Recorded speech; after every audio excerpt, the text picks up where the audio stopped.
How did you get a screenwriting agent right after college, was it? I went to the University of Texas, and they used to do this thing called the Hollywood Showcase, where they would take an hour's worth of student films and they would show it out here in LA at the DGA Theater, and they would invite alumni of the university just to come and see the short film, just to see like what are the kids doing back at school.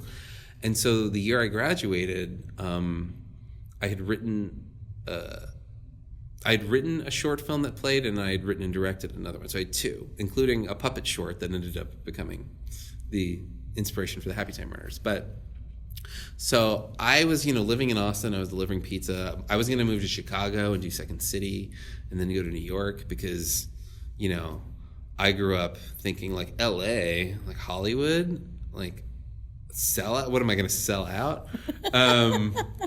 And so they picked two of my short films to play at this thing, and I graduated like on Saturday, and a couple days later, like I came to LA just to go to the screening, just because I'd never been to LA before, and I just graduated. I was like, I'll go to the Hollywood Walk of Fame. I'll go to the beach. And so I go to the screening, and there was an agent at the screening who just happened to go to my college, and he was just there to see the shorts, and he liked my short films so much that he walked up to me at the reception afterwards and said, hey, I loved your short film. Have you written any features before? Because I'm a literary agent. I represent writers. And I said, well, I wrote one for class. Like I took a screenwriting class. And he's like, oh, well, send it to me. I'd love to read it. And I was like, sure. So I got his card, and I went back to Austin, and I mailed it to him. This was back in the day where you mailed people things. Wow. And I just kept delivering pizza, saving up money to move to Chicago. And then a couple months later, he called me, and he just said, hey, we read your script, and we love it. We want to sign you and represent you as a writer. But you have to move to Los Angeles. You can't move to Chicago because we want to be able to send you to meetings. And I was like, okay. So I was like out delivering pizza, and I went back, and I was like, I'm out. I'm moving to Hollywood. Wow. And just from these short films that I had done that got someone's attention, and, and I know the story is ridiculous, and that I was 22 years old and I was plucked from obscurity. But also part of the story is, I had these short films that somebody saw, and when he came to me and said, what else do you have? I was able to say, well, I have this script that I wrote, and I gave it to him. And he read that and he liked it. And so, I have a lot of friends who make short films, or, who, as a calling card, which is an amazing calling card, is a short film to get people's attention. And I always tell them, like, you have to be prepared for if someone sees your short film and likes it, and then they say, what else do you have? Do you have any features? Like, do you have something? You have to be able to say, yes, like, here is the other thing.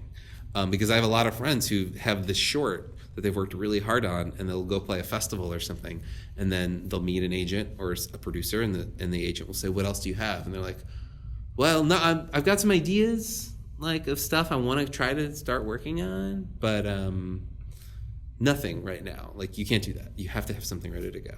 That's my piece of advice. And going back to when you were delivering pizzas that day, did you actually get the call while you were on a run, So this is actually a really funny story. So I graduated, and I was living in Austin, and I was moving out of my apartment because I was going to spend 6 months living with a friend of mine in her spare bedroom, saving up money over the summer and into just I graduated in May when you graduate, and then I was going to move in January. So I had 7 months where I was just going to deliver pizza and make money. And so I had to move out of my apartment. So I moved everything out of my apartment except my answering machine. The only thing that was still in my apartment, because this was before, I don't even think I had a cell phone yet. This was 2001.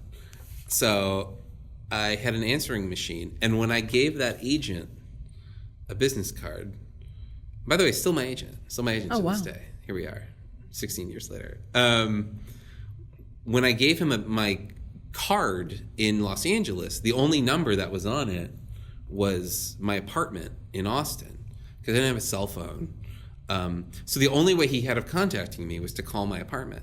So I hadn't heard from him for 2 or 3 months or whatever. And I was like, oh, I guess he never got my script or didn't read my script. So the only thing left in my apartment was my answering machine.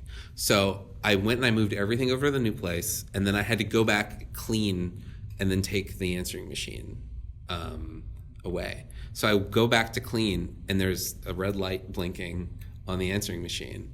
And I was like, oh, I have a message. And I'm beep. And it's like, hey, Todd, it's Stephen from the Counter Agency. We read your script. Give me a call.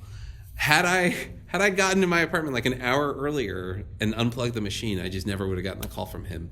Who knows if he would have tried to track me down by some other means. Wow. But that message was waiting for me. And the only thing left in my apartment was that answering machine. So I'm knocking on wood because I was really lucky. But I then got a cell phone, and I stayed in Austin for like 3 months delivering pizza because I still needed to save up money to move to LA. Because just because then I had an agent didn't mean I was like rich or something. I still needed to afford to move to LA. So I was delivering pizza, saving up money. I bought a cell phone, and I gave it to my agent, my new cell phone number. And he took my script that I wrote for class, and he gave me some notes on it, and I did a new draft. And then he sent it around town as a spec script. And he showed it to a bunch of producers, and like I didn't know what that meant. And so I'm out on a delivery in Austin, and my phone rings, and it's my Hollywood agent. And he's like, Todd, hey, we went out with your script, and we just set it up at Paramount it was Kelsey Grammer's company at the time, Gramnet. And I was like, oh, cool. Like, I don't know what that means. What does that mean? And he's like, well, it's $10,000 option, plus you're going to get Writers Guild minimum of $27,000 to do the guaranteed rewrite. And I was just like, I'm sorry, what? And he's like, yeah, so it's a guaranteed $37,000. And I was just like, I was like, that's more money than I've ever even heard of imagining. Because I'm making like $7 an hour at this pizza place. So it was like a dream. I was like, I couldn't believe it. And I went back to the Double Dave's Pizza where I worked, and I walked in, and I was like, I'm out! I quit! I'm Hollywood now! But then I'm a nice guy, so I actually finished my shift. Oh, that's good. Yeah. Oh, wow. That's admirable. I think I even worked one more shift, but then I quit, and then I moved to LA. But that being said, I did then learn the harsh realities of, like, it's not like everything I wrote got sold or I got jobs that easy. Like, I thought that's how it worked because my first script out the gate, like, I got optioned and got a rewrite. So I was just like, oh, every script I ever write now is gonna get optioned and set up. But no, it took a while for it to happen again the second time. I hit lightning in a bottle that first time. And I moved out to LA thinking, like, I'm a wonderkin. I'm an awesome young hotshot 22-year-old. And then the harsh realities of being a working writer actually set in, and it got hard. How soon after that? Oh, pretty soon. Pretty soon, okay. Pretty soon. Like, I wrote another script. You know, I moved out, I wrote another script, and I'm like, cool, let's show this one. I'm sure I'm going to set this one up. And no one cared. Oh. People were like, no, what else? And I was like, oh. And then years went by before I actually set up another one of my own scripts.